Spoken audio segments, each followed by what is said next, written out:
Welcome back to the Caribou Data Science channel. This is the afternoon of October 22nd. I'm getting ready to run my COVID-19 analysis and 6-minute report for the U.S. You can hopefully see some good news. So first of all, the average number of cases is 30,203 or 30,204 per day.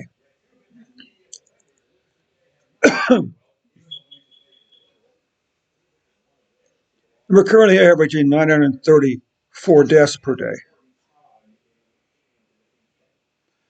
Now here is the average mortality rate.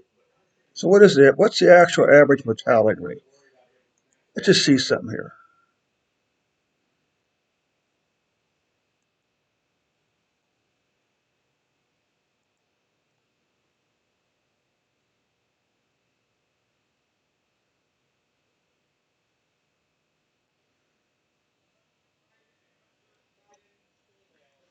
Let's do this. Okay,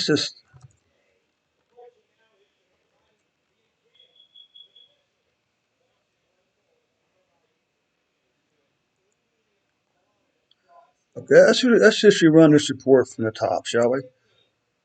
Well, we should now have an average mortality rate listed.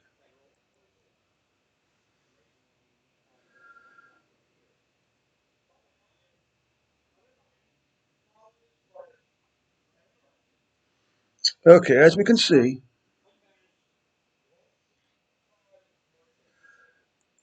as I said before, 30,204 cases per day and 934 deaths per day. The current mortality rate is 3.3%. Average mortality rate is 3.3%. Okay? So this line is 3.3%.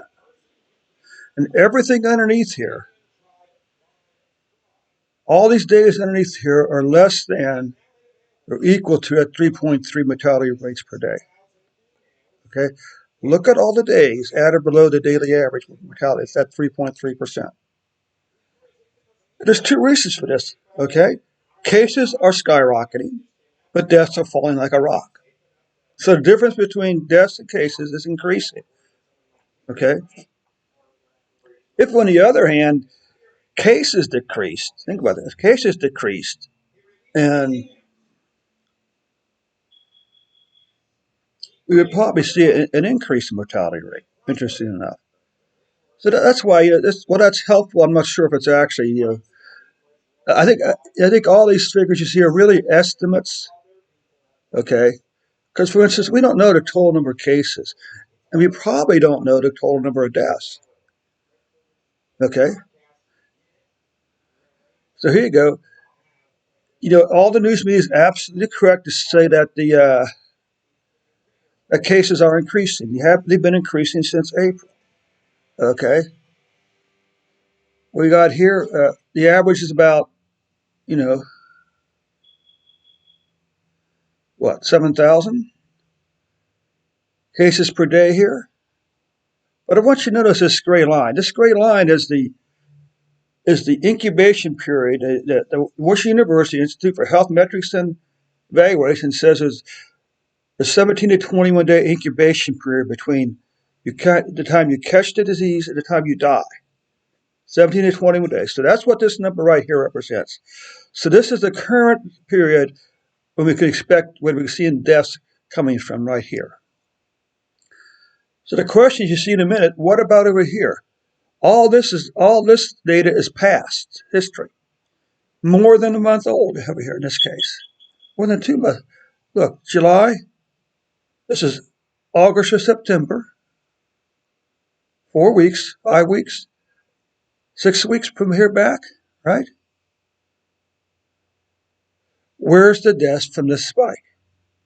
We don't see a spike in the deaths back over here.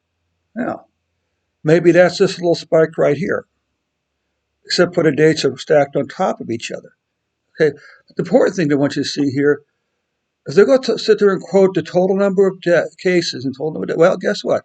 The highest number of deaths was right here. It was something like 3,928, I think. Okay? Okay? Now we're over here.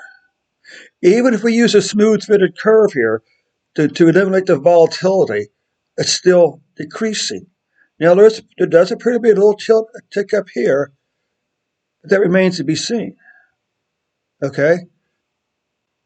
I just don't think the deaths are going to increase that much. I actually think the deaths are going to continue to go down. You may see something like this again, but we're not going to see this. All right? Now let's zoom in on cases again. And once again, here's the 21-day average. So this is September. This is mid-September. So we can see from what happened to all these deaths between July and September.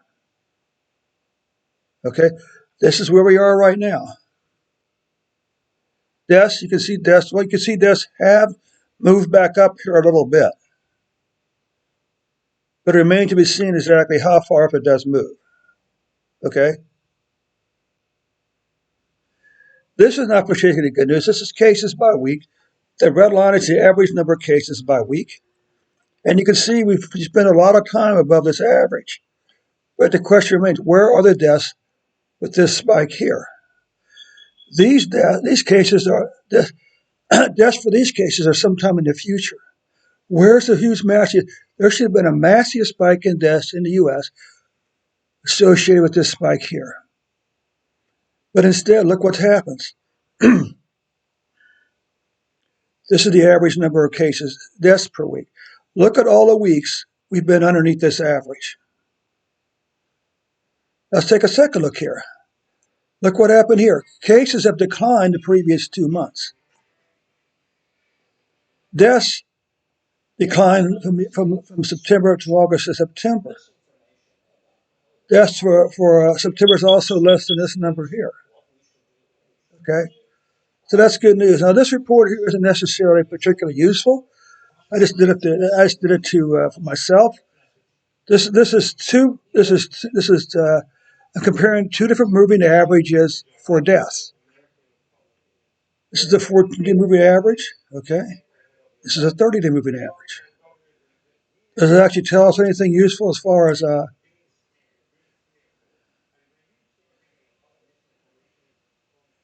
as far as the COVID-19 deaths? Probably not, but I kind of like it anyway. So you can see the good news continues to come. Okay, deaths, while they are spiking up, are still below the average per day. Okay,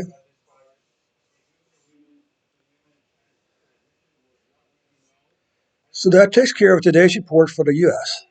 I want to continue. I want to encourage. I hope this report has been encouraging to you. Has been encouraging to you.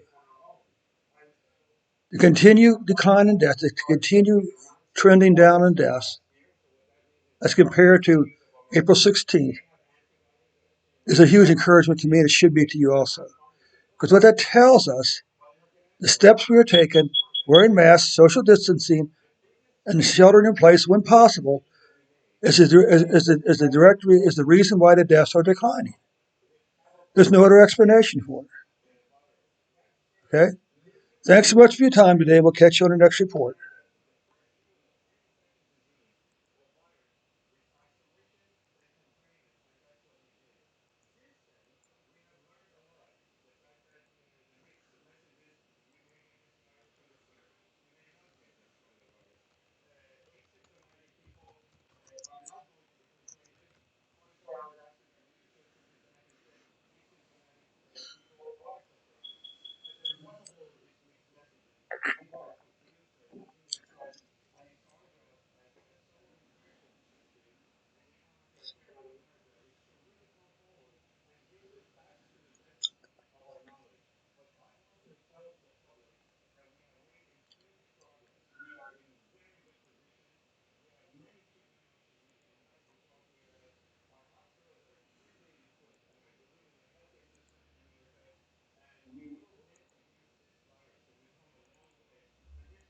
Bye.